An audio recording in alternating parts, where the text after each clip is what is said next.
and I do, I'm very cheesy about, I mean, I don't think it's cheesy necessarily, but some people call me a little bit motherhood and apple pie, but leading with love, I think I agree. It's definitely a superpower. And I'm very unapologetic about that. I've been saying that for a few years. And yeah, that's just who I am, kind of back to the authenticity thing. I don't know that I could be any other way. And so, and that's what allows, I think that's probably why, and I know you and I don't know each other very well, but we probably feel a connection because we both have that as a value. And so and I think the world needs more of that. I mean, look what's happening around the world right now. And if everyone could love a bit more, lead a little bit more with love, I think we'd all be in a better place. In this episode, I speak to Misti Landtroop, who is the New Zealand Managing Director of Palo Alto Networks. We talk about how she got into tech, the importance of being authentic, leading with love, and also we get into digital culture and what that looks like at Palo Alto Networks, before ending on a conversation about cyber-safe parenting. Misti gives heaps of really good examples of what all of that looks like in the workplace, because I wanted it to be a really concrete session so that you've got some really good strategies and tips to take away at the end of it. It would be really great if you could just tell everyone a bit about your background and experience and, how you got into technology, just to kind of set the scene for our listeners. No. It's kind of funny because I didn't set out to be in technology at all. So I studied journalism and communication at uni. And I actually knew I wanted to be a journalist. Well, I thought I knew that when I was quite young. So when I was in high school, I grew up in the States in Texas, and I got out of school, or actually while I was still at uni, then I started my journalism career and hosted a morning show and some stuff on at uni at campus. And then I was really into all the stories I love storytelling. I love putting stories together. At the time, I loved doing all the video editing. So I kind of preferred all the behind the scenes stuff versus the other. And then I figured out pretty quickly that you couldn't make any money in the world of journalism. Not that money is everything, but they would try to pay me sometimes in makeup and clothes, and I didn't care about any of that stuff. And so that was like, you got all these free things and perks, but I didn't really care. I just wanted to be able to make money. So I started my career in sales from there, and then kind of followed this path of public relations and advertising. And then my family has had their own company in the States for 40 plus years. They still have it today in telecommunications. And in the late 90s, they wanted to acquire a technology company. And I had just been working for a very successful entrepreneur in the Dallas-Fort Worth area who had taught me a lot about mergers and acquisitions at a really young age. And so I went and joined my family's company to get as my dad would say, because he's so funny. If you ask my dad what he does, he'll say he's a ditch digger, which is this funny Texas, Oklahoma kind of swagger. But he said, we need to go acquire one of those smart companies, one of those like .coms or whatever back in the day. So I didn't know anything about technology. And I went and joined my family's company, and we decided we were going to acquire a Microsoft partner company. And so I just went and kind of threw myself into the world of Microsoft technology, and we acquired a company that I ended up running, and then we sold it. But that was my entry into technology. And so I don't know why at the time I was a bit more of a workaholic. And so I was also just always super curious. So I became a Microsoft certified systems engineer and actually taught NT4 and Windows 2000 classes as an MCT, as a Microsoft certified trainer, and a MCDBA from the database side at night, just because at that time too, in that kind of late 90s, early 2000 timeframe, there were a lot of people that were doing career transitions. And it's kind of come full circle now because I'm experiencing that a lot right now in cyber as well. As I'm super passionate about helping people reinvent themselves in whatever age within their life.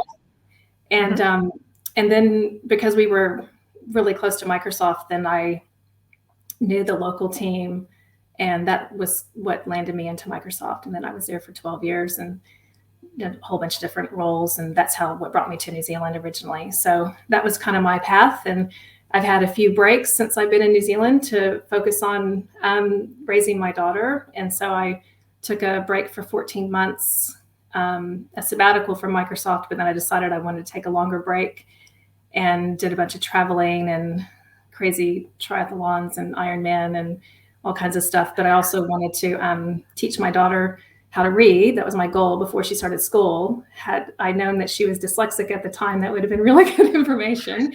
And so that's been a journey as well. And so I took another path at one point, and I did another role in a technology company in New Zealand, another US multinational, Pitney Bowes. And then I took another break to throw myself into the world of learning differences. And so for 2 years, I tried to teach myself everything I could around dyslexia, dyspraxia, dysgraphia, ADHD, everything that so that I could try to help myself to understand where my daughter was coming from, because I just, anyway, I'm a little bit obsessed with my daughter probably. And so she doesn't like to learn from me. So I had to teach other people how to teach her. And then I started tutoring as well. And so that's just another kind of personal passion that I have. And then I decided to, she was kind of sorted, and decided to kind of get back into a bigger job, because I've had my own consulting company and done a lot of governance and things like that for different small startup. I have a big passion for startups. And then once I knew Abby was kind of sorted, then I was like, okay, I can do another job that is a lot more demanding, like what I'm at right now. And I just happened to get a call at the time, and they said, do you want to come do this? And I was like, I'm not a cyber person at all. I don't know anything about cybersecurity. I'm like, oh no, we'll teach you that. We just need you to come grow this business in New Zealand. So that's basically what. And then I've been at Palo Alto Networks for 2 years, just over 2 years. So. Wow, that's quite a history. And so it all kind of started, I mean, after some kind of journalism sort of roles, but then actually quite early on in your career, you got into startups and mergers and acquisitions, and then did that for your family business. What was it like doing that in a family kind of situation? I'm just laughing because I was speaking with my dad this morning. He always makes me laugh. It was hilarious because I would be putting together pitches for venture capital or for other, customer meetings or what have you. But then I was in the office, I was upstairs from my dad, and we had these old school intercom systems. I don't know why, because actually it was way better technology even back then. Yeah, exactly. And so, so he would hit the intercom, and my middle name is Dawn, and he'd be like, Misty Dawn. And I'm like, oh. And it didn't matter if I had a meeting, and it didn't matter what was going on. And he was like, I can't remember my password, or I need you to come down. Because I had also, when I joined the company, then I saw that their whole setup from a technology perspective wasn't set up properly. And not that I was an expert, but I just basically got them completely set up. So I kind of became the network administrator, just learned how to do all that. So we had a server room because we were in that whole telecommunications. So it's kind of a showcase. Yeah. And so I was kind of, even though I was trying to build this company that we were actually trying to sell, in my dad's mind, I was like IT help desk. And so, and so, so that was quite funny. And then I enjoyed working with my family. I also it was a good for me to move on as well, because it was hard. It was a really tough decision because there's a lot of emotion and personal stuff that's kind of put into that, but they were really supportive. So when I had received the call from the general manager at Microsoft, who's still there actually, and a really good friend today, Chris Weber, about applying for this job, and I'd known him for a couple of years, and I remember I just felt sick going in to talk to my dad about that. I felt like a child as well. It's funny how you can digress in some of those moments, but he was so supportive. He was just like, "That's amazing. That's such a great opportunity." And so, it was a pleasant surprise that all worked out like that. So, and I'm grateful for all those experiences and the time that I was able to do that. So, and to be able to help my family as well. So, yes. Do you think there was one kind of moment in your background where you were exposed to technology, be it maybe the first time you saw the internet or emails or a gift from someone, that really kind of got you interested in technology, and you're like, oh, actually this stuff's kind of Cool. Or maybe it was just server rooms you were looking after. It actually, I think, as I mentioned, when I was at uni, so we had a campus radio show, and we had a campus like TV show called Campus Break. And we had those old school video editing bays, and which I loved actually. And so that was probably the first time that I was like, oh my God, this is so cool. And because I think I was in high school when I got my first computer. So I had a computer in college or university, and then we had all of our stuff in the journalism labs, and it was all Mac. But then when I got into that, and then I was a teaching assistant for one of my professors, and we're one of the first universities to get the new at the time, so I'm dating myself with time, the Avid digital editing stuff. So I immediately, as soon as that arrived on campus, I went to Texas A&M University, which is a super small journalism department actually, but I liked that. Then I immediately just threw myself into it and figured it out and got trained. And then I started teaching other people. So for me, I think I will never be the, smartest person when it comes to technology. But if I can figure it out enough to teach others who actually do have that natural gift, then that I get a huge personal joy out of that. And so, so I think probably that technology exposure when I was doing my journalism stuff had a massive impact on me. So absolutely. And I think as we go forward, technology, I mean, it was part of your career even back then, but it'll be part of every career as we go forward into the future. The impacts are huge. Okay. Right. Maybe moving on now to sort of chat about leadership. And look, there's this article from Resell News where yourself and a lot of other really talented ladies were giving career advice to aspiring women leaders. And I've read it like 6 times because it was so I good. am too. Yeah. And I just wanted to pick up on one part of you said from that article, which was about the importance of being authentic and that it shouldn't be underestimated. So if you think about that comment you made, what does being authentic look like in the workplace? So for me, when I experience authenticity and when I hope I'm being authentic all the time. I mean, I think we've got our different personas that, we do show up for different people, but sometimes it can actually show up and be perceived as negative. And I was thinking about this the other day, and it's actually something that just happened to me recently, or that I did recently. I'm super passionate about my team and my people, and I won't get into all the details because it doesn't really matter, but as something happened in the last month or so, and I am like a mother bear with her cubs or something, like if something, and it was but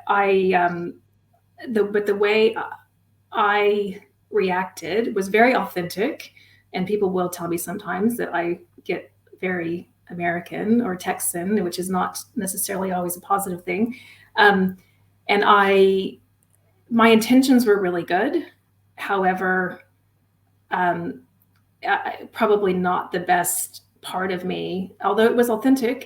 It was definitely sure me in certain moments. And I think once a couple people that I probably ruffled some feathers understood that, as well as there was as in any time that there's a disagreement, I think that there's probably, it comes down to, there was some poor communication, some misunderstanding. And, so that was probably something that with people who understand and know me, when I think about authenticity, then it's, I am who I am. And I'm very unapologetic for who I am. But sometimes I do let things that I'm super passionate about, I'll get a bit too hyped up about that. And so I have to kind of, coach myself and others, because what I find is my team feeds off me, as everyone. And so if I start being a bit too over the top, then I'll start noticing, and good and bad, like there's everyone's pretty fearless on the team, which is great. And we get asked all the time, how did New Zealand get this? Like, you guys are the only country in the world who's gotten, I'm like, well, it's like we asked for it. And so, I mean, it's a great story of a really competitive bid that we did about a year and a half ago. No, it's about a year ago. And our sales rep who was working on it, he just did a Slack message or email to our founder, Nir Zook, and said, hey, can you do an opening video for this RFP? And Nir just recorded it over the weekend. And then Nir starts texting me the next week and is like, I can come to the meeting. I can do this. And I was like, no. I was like, well, and we have had it engaged now because we won the business, but you're going to think I'm crazy, but when the team, and they didn't even tell me that they'd done this. And then they were like, oh, we've got a surprise for you.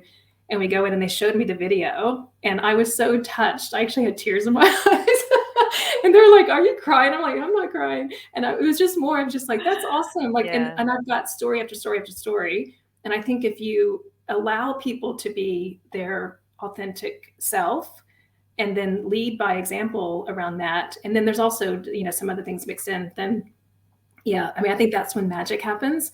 And the only thing I'd say I have to caution myself is sometimes I do get too passionate and I just, I would feel terrible. I have zero intentions to ever hurt anybody, hurt their feelings or anything else. And so if I don't show up the right way sometimes, then I have to kind of check myself a bit, which I think is also just knowing what your boundaries and what you should and shouldn't do. So to push. Yeah. And I guess knowing that you're human as well. And if you screw up, you apologize and then exactly. People And I was doing that a couple of weeks ago. I was like, one person in particular, we got on the phone and it's kind of like small talk. And I was like, hey, can I just apologize for, and then it was fine. Like it was, and everything's, and most of the time that I think people are pretty understanding of that. So, yeah. And it's funny how accountability is like that. Definitely. Yeah. Yeah, no, absolutely. And another thing I noticed about you is that, leading with love and being kind is something that is important to you. And it's been important to me as well as like a leadership superpower. So again, what does that look like in your world when you're leading with love and kindness at work? It's interesting. And again, I think one of the things that I'm super appreciative of is I have a team right now, and actually an organization overall. Like this culture in this company is hands down the best I've ever experienced in my life. And that's a very high bar. I've worked for some amazing companies with the best cultures, and the Palo Alto Networks has been next level.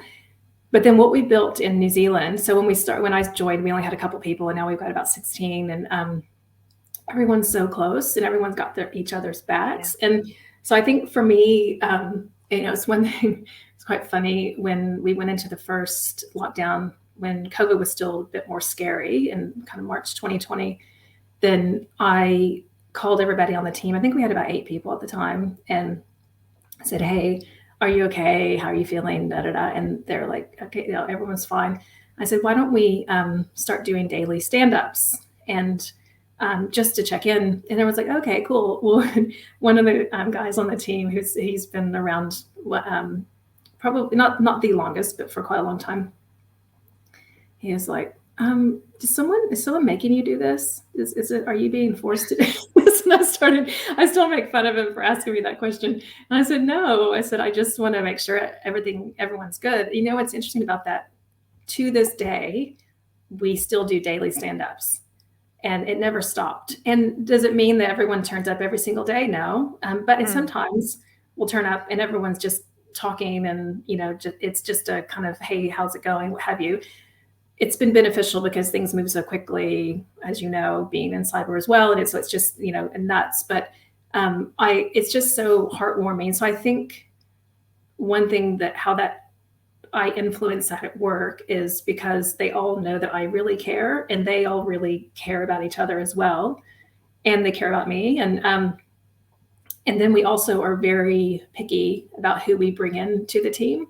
And so I've been hiring quite a bit lately, or interviewing a lot.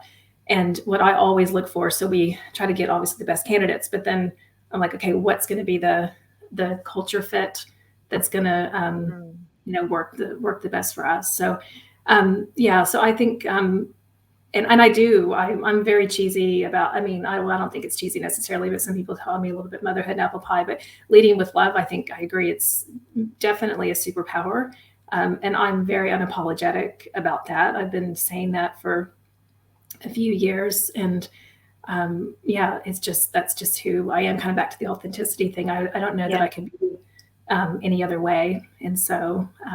And that's what allows, I think that's probably why, and I know you and I don't know each other very well, but we probably feel a connection because we both have that as a value. And so and I think the world needs more of that. I mean, look what's happening around the world right now. And if everyone could love a bit more, lead a little bit more with love, I think we'd all be in a better place. So. Absolutely. That daily stand-up thing from the first lockdown is exactly what my team did, and then we've carried it on as well. And because I love seeing them in the morning. Yeah, me too. And they are national, so they're in Auckland, Wellington, and then I'm in Christchurch. So, it makes sense from a coordination perspective. But yeah, I think it works when there's definitely that kind of trust as well. So if people can't turn up because, I don't know, maybe they're dropping kids somewhere or something else is happening, that's all good. Or if they want to call in from their car, because, that's fine. But it's, and the conversation is a range of what you're doing today and what's coming up and cybersecurity things, because that's not what my team are interested in. Or like you say, personal stuff, what's going on with the family and outside of work. And it's nice. It's actually quite a lot more intimate than I thought it would be, having video conferences with people. Like you get to know them pretty well, and I guess because you're getting that look into their house as well. So it's because always cameras on. Well, and one of Rogan on our team, that he's got a little girl, Isla. So we've watched Isla grow up for the last couple of years, and she knows everybody. She comes into meetings often, and as Rogan's quite a big guy, and he's just like climbing on top of him around his shoulders, and and so then the whole meeting changes, or we'll change our backgrounds to like a play center, like some sort of a cartoon. Oh, that's cool. And then she'll start seeing, so it's fun. And I think too, interjecting that, and it's not like we sit down and talk about, we're going to do this or we're going to have fun today. We just kind of all naturally, kind of do that. And I do have to sometimes pull things back together. So I'm like, okay, we actually need to get this done now. But so it's kind of, it's a funny thing like that. But definitely have a very much a work hard, play hard type of culture. And just, we all like each other. So that helps. Most of the time we like each other. So. But always at work as well. At the end of the day, you've always got to get things done. And I know that's something that you've kind of, a comment you made on the Human Edge show with Campbell Such. Love Campbell. He's got a really good show. Yeah. And so, because what I'm trying to do is kind of give people examples of what these things really do look like in the workplace, or how it kind of shows up at work. So if you think of, the fact that, one of your traits is you tend to know how to get things done, then what does that kind of look like more concretely? Is there any examples you can give the audience around what that looks like? I think a strategy for that is you can't typically get things done without the help of other people, but you have to also figure out what's in it for them and get them to this. I'm not trying to be manipulative, but if you can figure out how to come up with something. So when I need help, I typically will try to figure out what can I give first, so that I'm just not coming and kind of showing up to take something. And sometimes if you've already got a level of trust and you've already got something going on, but especially if it's a new relationship or something, that you're a whole new initiative or something you're trying to kind of get done. And the other thing I would say is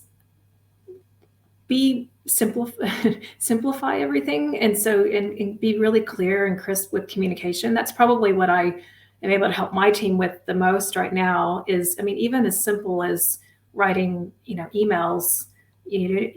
I just gave feedback just recently to someone. I was like, we don't need War and Peace for this. I go, I guarantee no one's going to read that. Like, I don't mean that in a bad way, but what you're trying to get across, you're trying to answer this one question. So just answer that. And if there's anything else, then, trying to be able to do that. So as well as, and I think the third thing would be do what you say and say what you do. So absolutely be accountable.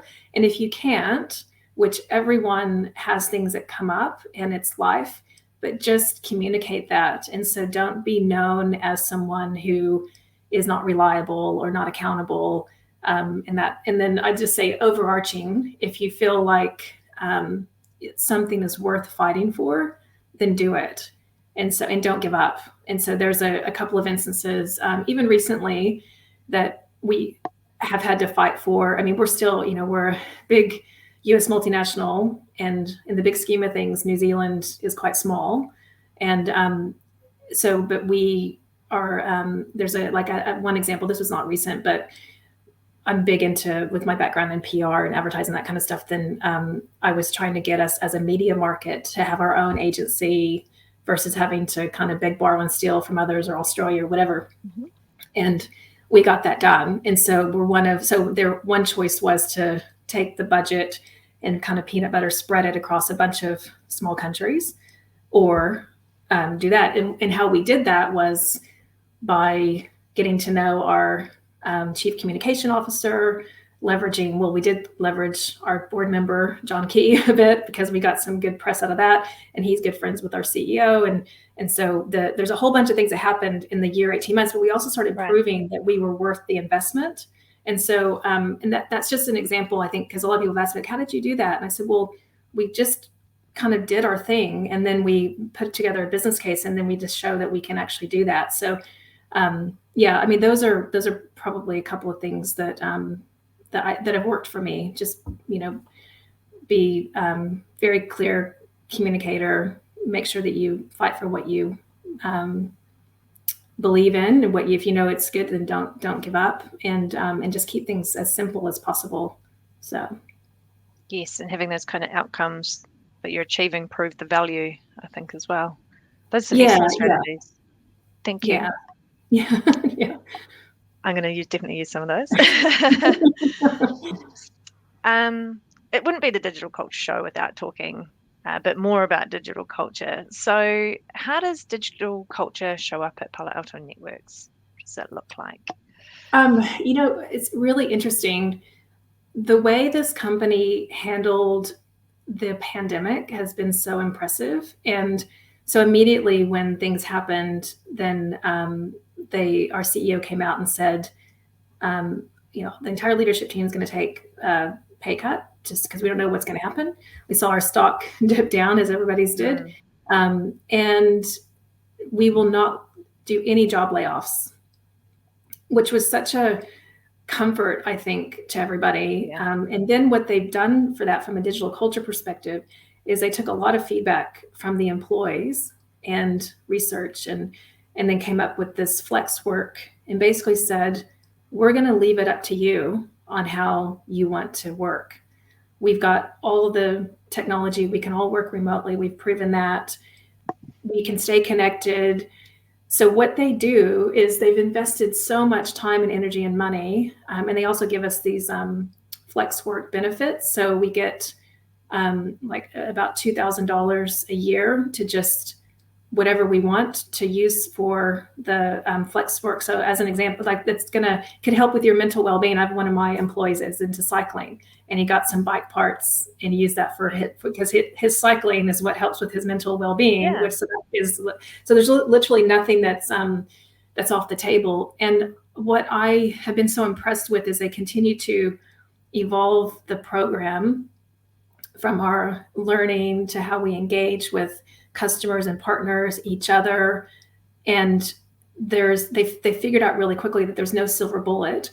And they really embraced, I think, from a digital culture perspective, and said, how can we make this digital culture be the most personal and authentic and the best that we can, especially given what's happening in the world? And I have just been completely blown away. And so I think that what they've done with that is, it's pretty world-class, and just makes me super fortunate to work for a company like that really cares about, that piece of it. So that people have their real personal experience of it. That's really cool. What a great strategy. Yeah. So that our chief people officer, Leanne Hornsey, then I think her name's Hornsey, Leanne Hornsey. It was kind of her baby, and she continues to get feedback. I noticed that we've got a ever evolving, growing intern program, and I noticed that she was just hosting our latest recruits, and they were giving her a whole bunch of new ideas and feedback. And so, yeah, I think it's good. It's like it's never ending. It's fluid. So, and thinking of your own digital culture, then sort of a question I like to ask is like, what are the top apps that you're using on the home screen of your phone at present? well, since we've Or been what in of your lockdown, favorite maybe, if it's I think the other since we've one been in too lockdown, worky and boring. I think everything's revolved around food since we've been in lockdowns. Okay. And so it's my countdown delivery, and we try to use the local New Zealand delivery stuff, but we still do Uber Eats sometimes. And Les Mills on demand. So I've got my home gym set up. So anything that has to do with exercise or eating, I think that's probably way more than what I've ever experienced in my life. But as far as kind of like my routine when I get up in the morning is, looking at curated news stuff and Flipboard and, and then LinkedIn. And I still use a lot of, it was interesting when WhatsApp and Facebook and Instagram all went down. I was fine with it except for WhatsApp because we had just moved. We were all on Signal, but the Signal kept kind of messing up. So we moved back to WhatsApp as our team. But those are probably the ones that I utilize the most. But I also have found that, and again, I probably am very much in a lockdown state of mind, given what we've been experiencing for almost 60 days, that I need to get away from. That whole digital detox has become a lot more important to me. And so as much as I use Strava if I go out for a run or a walk and my Apple Watch and stuff like that, but sometimes I just leave it. I just leave everything. And I'll just tell my daughter that I'm going to be gone for a bit. And I just don't want to talk to anybody. I just literally just want to go on a walk and just not even listen to music or anything. Just be and just kind of appreciate a bit more about what's going on, especially if I'm in a bit of a bad headspace or something. I just try not to use technology to distract myself. And so just trying to kind of, get into, with fresh air and guess it helps you be more present, doesn't it? Yeah, it does. And so it makes me probably overthink things sometimes a little bit. So I'm not a great meditator or mindfulness. I try, but I'm not great at it. But that forces me to do it more. Yeah. Because you have to be more present, as you say, and conscious. So.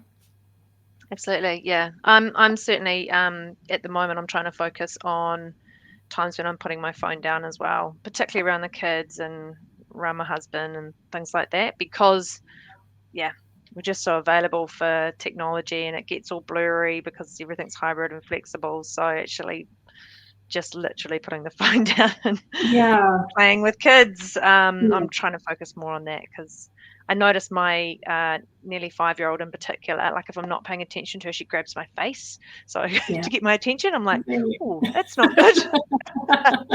Okay, right. It sounds like a very strong-willed little girl, though. That's good. So she knows what she wants. Exactly.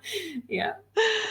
And speaking of children and, how, technology is so available for them, I think as parents, something we're always worried about is their online safety, particularly like my kids are doing way more device time than they ever have before, to just really change the device kind of habits. So I was kind of interested in what your top tips might be to keep your daughter safe online. Is there anything you're implementing at the moment? I thought you were going to say top tips to keep her off her phone. I was going to be like, well, more than that. She really only gets, for me to get her to get her jobs done around the house, then if I take her phone away, they get done a lot faster because she wants her phone back. The top tips for safety, we actually did a couple of videos together because we were having we have a program at Palo Alto Networks called Cyber Safe Kids. And I'm actually working on rolling that out to all the schools in New Zealand. And we've got a whole bunch of things that we do globally, a lot of content. It's really good in Cyber ACEs program and different things like that teaches cyber safety to all these different groups. So there's like a ages 5 to 7 and then kind of goes up. It's interesting though, when I did this video I was asked to do with my daughter, then this question came up and she started talking about, and I was really impressed. And she's like, whatever you post online, even if you delete it, it's actually there forever. You need to be really conscious about and I was like, okay, she has listened to some of the stuff that we've talked about. So yeah, I mean, that's the thing. I just try to have very open conversations with her constantly. And as she's getting older and teenager now, and that is true. And then also being protective of, your location, where you're at, because and especially like, we're going to go back to the States for Christmas, which I probably shouldn't even say that on a podcast. Yeah. It's fine. But just, it's so easy these days for bad things to happen, unfortunately. I mean, we see it all the time in cyber attacks and ransomware and those types of things, but there's actually a whole other dark side, as we know, to technology. So I think being informed, being aware, and being conscious and careful about that. And it is true that, you don't need to post your entire life online. I've actually got a couple of friends, and they have never been on Facebook. They've never been on Instagram. They have no desire to. Two of my best friends, actually, one's in the States and one's in London. I've got another friend, and she's kept her daughter completely off. Her daughter's almost 3. And yeah, looking in hindsight, I probably wish I had been a little bit better about that. I think living internationally from family, I always, maybe that it's been private accounts, Sharing. but I've been a sharer because I wanted to, to do that, but there's other ways to do that as well. And as my daughter tells me now, then it's not okay for me to put anything without her permission on post anywhere. And so she tries to tell me it's illegal, and I'm like, I don't think it's illegal, but anyway, it's like, fair enough. We do have a thing that I won't post anything about her or of her unless it's been approved without her permission. Yeah, that's so cool. Yeah, and I think just staying on top of what's happening constantly, which is kind of the world that we live in anyway, but and just being smart and using some common sense as well, I think is, and just in having, don't assume if your kids aren't talking to you about stuff. I'd probably be more worried. And also too, Abby knows I can go check her phone anytime I want, at any time. Absolutely. It's not her phone, it's my phone, and I pay the bills, and so until she's an adult, then that's and I think that also, and not that I'm trying to do that in a negative way, but just because that's what I'm here to protect her, and so that's my job. So. My 9-year-old son is desperate to be a YouTube star. He wants to be one of those gamers with the little box up in the corner, and then he's like talking and gaming as he's doing Minecraft and Roblox and things like that. I haven't started him a YouTube channel, but what we have done is done some of the recordings with like a Zoom box up there. So he's got these videos that aren't posted anywhere. They're just on his computer. But it's taught him, because when he did the first one, he gave too much information away about where we lived and our home and our family situation. He burped during the video, and then so he's kind of learned these behaviors now, because I'm like, well, you can't do that on video. We can't post anything that has you doing those kind of rude behaviors, or you can't say that because that could be unsafe. And so he's kind of learning this online safety through being a pretend YouTuber. Which so funny. Like, that's actually worked out quite well. Well, and also too, what's gold for you is that you will always have those videos. So my daughter did this as well, and when she was around 7, I think. And I never actually let her have a YouTube video. She wanted to be a YouTube star and whatever. And like, I think that was into like unpacking toys or something, doing the whole unboxing. And then also it's quite cute though, because when she found out she was dyslexic when she was 7, then I've got all these videos I didn't even know that she had done, that she put on that. And they were hilarious, because she'd be like, just in case you missed last week's episode, then let me Yes. catch you up and you can go back. And there, of course, everyone missed last week's episode because it hasn't been posted anywhere. Make sure you subscribe and like. Yeah, make sure you subscribe. But what was really cute was she was talking about her dyslexia in a way that I had never heard her talk about it. And she was trying to help others who had dyslexia. So she was processing all this. And now I've got those videos forever. And it's so cute to look back. And she's really into music, and I've got all these videos of her singing and like songs, and she doesn't really write them down. She just kind of goes with it. But yeah, I think so. All that stuff is really good. So I don't know if you're going to ever let your son be a YouTube star, but yeah, the videos are good to have regardless. So. Yes, that's so true. That's so true. Right. Probably time that we kind of sum things up a bit here. So how would you like to do that, Misty? Would you like to, I don't know, talk about what you're up to next, or have you got any calls to action for the audience? How would you like to kind of finish things up? Yeah, I think, well, probably as I mentioned before, I'm getting ready to be able to go back to the States. So I'm very excited about that. And so being able to travel, which seems like something that is one of my favorite things to do that we haven't been able to do in quite some time, and just be able to reconnect with family and friends. I think, though, one thing I would like to say, maybe just from I don't know if it's a call to action, but one thing that's been heavy on my mind is this whole division right now that's happening globally, and I see it in New Zealand as well, around the vaccinated versus the unvaccinated, and the heavy hand, I think, in the kind of negativity on both sides and the judgment.